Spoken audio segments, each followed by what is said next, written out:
All around the country tonight, men's and women's basketball teams will kick off their season with Midnight Madness, an event unique to hoops. Teams showcase their new players in a dunk-filled, lack-of-defense atmosphere. For Syracuse, the school slides up the event to a little before midnight. Both teams will headline Orange Madness tonight, along with Otto & Company in the Carrier Dome, with tip at 8 p.m.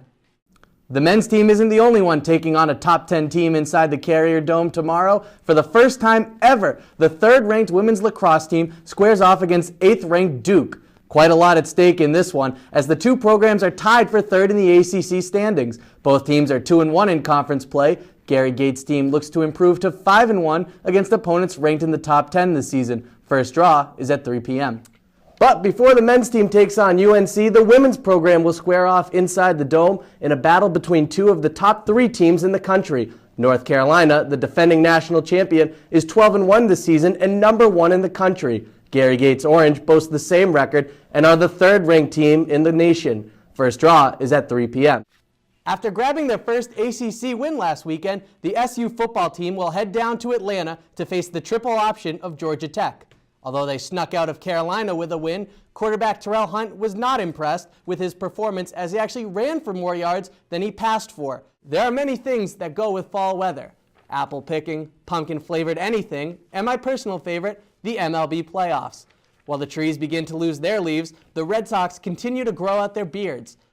In all 5 of Syracuse's losses, the team shot under 40% from the field. That was mostly a product of long two-pointers.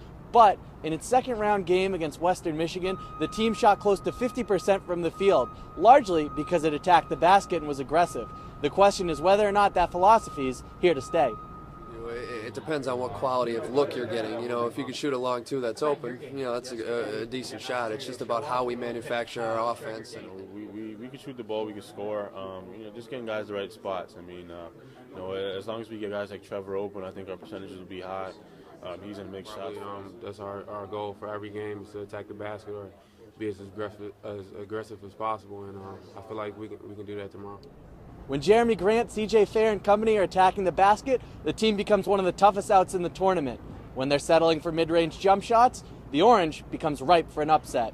From the First Niagara Center, Bobby Krivitsky, Citrus TV. In a game that many figured would serve as an appetizer for Saturday's showdown against 5th-ranked Duke, unranked Boston College had other ideas.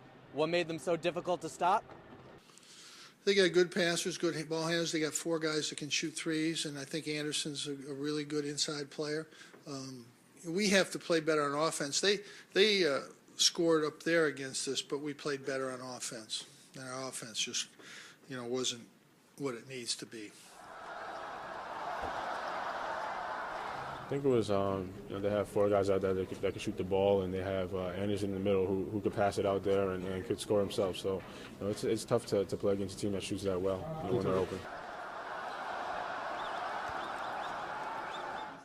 Boston College shot 58% from 3 in the second half to erase an 8-point deficit and leave the home crowd stunned and disappointed.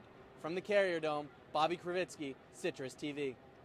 After a first half that left fans a bit perplexed, Trevor Cooney's shooting not only kept Syracuse in the game, but made taco time a possibility. After the game, Cooney's teammate Michael Benajay made quite the statement about his starting shooting guard.